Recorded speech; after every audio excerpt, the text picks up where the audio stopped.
안녕하세요. 점검중 2학년 학생들. 오늘도 역사 수업 시작해 보도록 하겠습니다. 선생님이 약속대로 영화 관상 편집해서 영상 올려놨는데 혹시 좀 보고 오셨나요?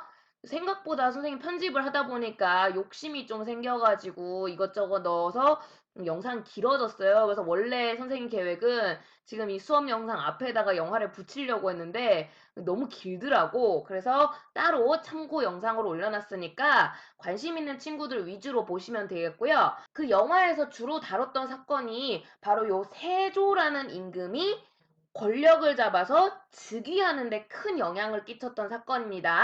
계유정난이라고 하는데 이거 맞춤법 틀린 친구들 꽤 많더라고 얘들아. 다시 한번 잘 체크하세요. 위에 바로 학습지 위에 적혀 있어요. 계유정난이라고 하는데 이 계유정난이란 사건을 통해서 당시 수양대군이라고 불리던 세조는 권력을 장악하게 되고 몇 년이 지나 어린 조카인 단종에게 양위를 받으면서 세조라는 이름의 임금으로 즉위를 하게 됩니다. 그래서 굉장히 욕들어먹을 짓을 사실상 했던 거죠. 요걸 막기 위해서라도 왕권 강화에 굉장히 노력을 많이 했던 임금이다라고 얘기했고요. 그것 때문에 자연스럽게 할아버지였던 태종하고 굉장히 비슷한 모습을 지닌다라는 얘기를 했었습니다. 그래서 태종하고 비슷하게 국가 재정을 확보하고 군사력을 강화시키는 그러한 모습이 있었는데요. 이때 재정, 돈을 마련하기 위해서 세조가 실시했던 법이 직전법, 현직관리, 당시 실제로 현재 직책이 관리인 애들에게만 토지, 수조권을 분배함으로써 국가 재정을 확보하는 그러한 방식의 제도다라고 얘기했고요. 이전까지 태조 이성계의 업적으로서 유명한 과전법하고 큰 차이를 지니는 법률이라고 했죠. 특히 이 법을 만든 임금도 다르지만 전현직 관리에게 동시에 수조권을 분배했던 과전법과 다르게 직전법은 현직 관리에게만 수조권을 분배했다라는 점이 굉장히 큰 특징이라고 했고요. 이걸 통해서 안정적으로 국가 재정 확보했던 세조는 군사제도를 정비하면서 군사력을 강화시켜서 이 군사력이 결국 왕거란 말이야. 그래서 왕의 힘을 더 강화시키는 그러한 모습을 보이게 됩니다. 그런데 이렇게 세조가 왕권을 강화하고 나서다 보니까 자연스럽게 신하들 사이에서는 불만이 나오기 시작해요. 왜냐면 그전까지는 조화 내지 신권이 좀 더 강했던 시대잖아. 근데 자꾸 왕이 세지고 신하들을 누르려고 하니까 불만이 나오는 거지. 그러면서 세조랑 신하들이 같이 공부를 하는 경연 혹은 세자와 공부를 하는 서연 이런 이제 시간대마다 약간 투덜거리거나 항의하거나 그런 모습이 없지 않았는데 세조가 이런 부분에서 되게 불만을 가지게 됩니다. 그래서 안 그래도 나 공부할 필요 없어. 나 똑똑한 사람이란 말이야. 경연서연제도를 아예 폐지를 시켜버려요. 왜냐면 세조는 자기가 봤을 때 이건 공부를 하는 게 아니라 신하들이 왕에게 간섭을 한다고 생각을 했기 때문에 여기에 대한 자연스러운 불만으로 아예 제도 자체를 없애버리게 되고요.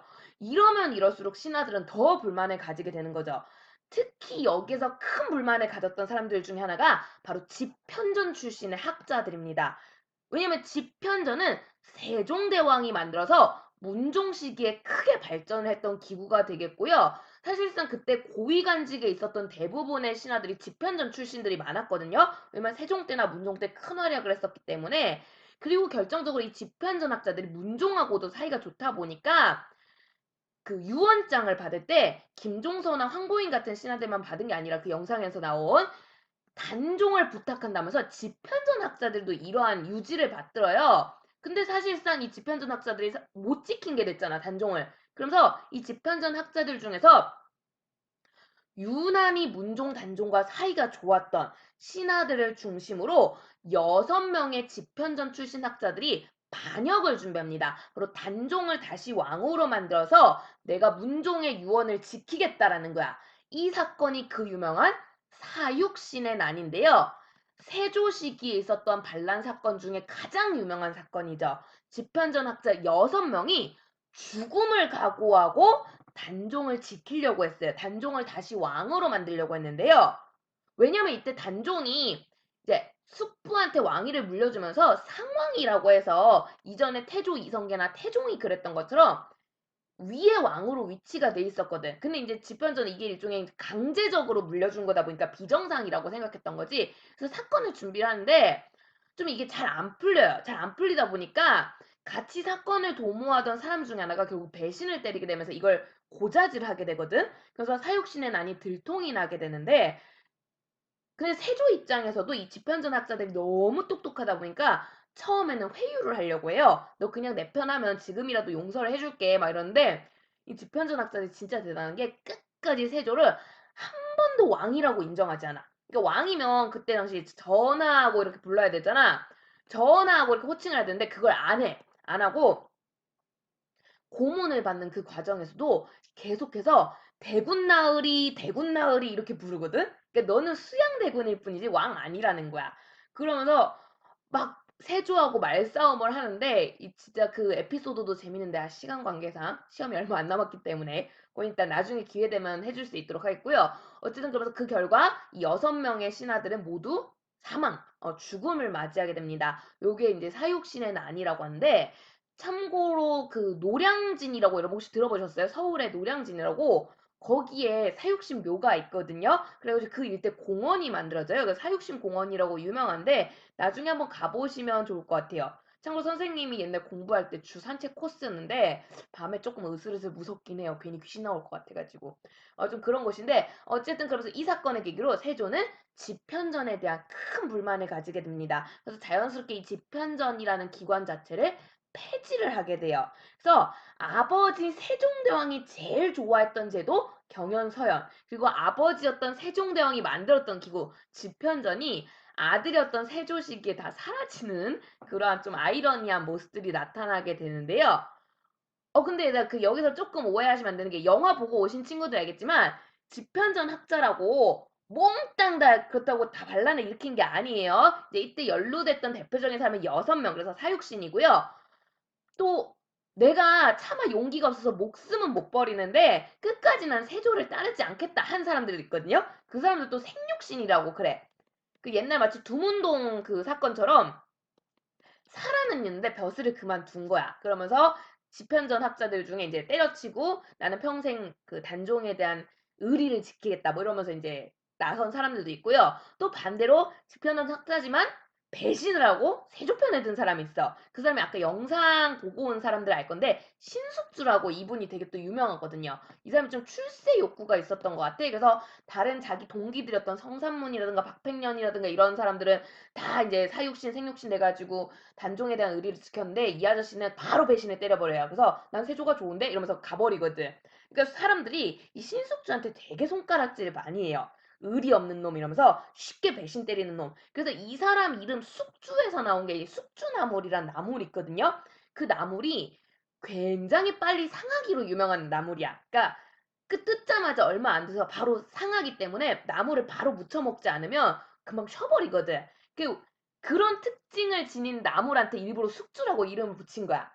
숙주, 배신 빨리 때리는, 바로 쉬어버리는 그런 나물 같은 놈이라는 거지. 그런 에피소드가 유명합니다. 암튼 그러면서 세조는 요렇게 사육신에 난 진압을 하면서 더욱 왕권을 키우게 되고요. 근데 이런 행동만 하면 이제 욕만 들어먹겠지. 아무리 왕권이 강해도 뭔가 자신의 이 정비한 이런 제도들을 제대로 된 법전으로 만들 계획을 세우게 되고요. 자, 세조시기 본격적인 조선의 대표 법전이 하나 만들어지기 시작해요. 자, 이 법전 별표입니다. 바로 경국대전이라고 하는데요.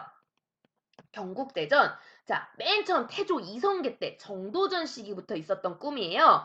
조선은 조선다운 색깔로 조선에 맞는 제도로 다스리고 싶다. 이게 정도전의 꿈이었거든요. 그래서 실은 이미 정도전 때 정도전 스스로 법전을 만들고 있었는데 여러분 다 알다시피 정도전은 왕자의 난으로 인해서 태종 이방원 손에 제거를 당하잖아요. 그러니까 이 정도전의 법전이 인정을 못 받아. 못 받게 되면서 세조에 이르기까지 조선에 제대로 된 법전이 이제 없어요. 그러니까 임시 법전 같은 것들만 있고 정식 법전이 제대로 안 만들어진 상태였거든. 근데 여러분 지금까지 우리 배운 거 알겠지만 특히 세종대왕을 거치면서 조선이 조선다운 색깔을 지니는 것들이 여러 가지 많이 만들어져요. 막 칠정산 내평, 한양을 기준으로 만든 달력, 혹은 뭐 간이 혼천이 한양의 하늘을 관찰하는 기구, 농사직설, 조선의 농토에 맞는 농사법 뭐 이런 식으로 막 여러 가지 배웠잖아. 그러니까 다 조선 거리는 것들을 만든 거야. 그게 문종, 세조의 뒤를 이으면서 나름의 이제 체계가 잡히기 시작하는 거고요. 세조는 이걸 정식 법전으로 만들고 싶었던 거지. 그래서 열심히 편찬을 하게 되는데 영화 보고 오시면 알겠지만 세조가 좀 병에 걸려요. 그 피부병이 걸려가지고 몹쓸병 때문에 좀 몸이 나중에 가면 골골해. 그 영상의 그 카리스마 있는 모습과 아이러니하게도 왕이 되고 나서 되게 힘들어하게 되고요. 그리고 법전이라는 게 여러분 지금도 그렇지만 이게 쉽게 만들어지는 게 아니거든? 많은 신하들과 협의를 통해서 진짜 구구절절하게 여러 가지로 많은 그 토의와 토론과 정리가 필요하단 말이야. 그러니까 결국 이 세조가 편찬을 시작은 하는데 완성을 보지 못한 채 사망을 하게 됩니다. 그러면서 이 사업은 세조의 아들에게로 계승되는데요.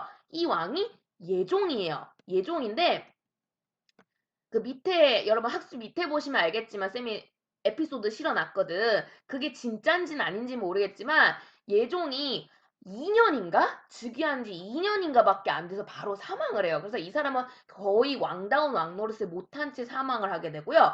그러면서 그 다음 왕 성종에게로 이 사업은 이어져 가게 됩니다.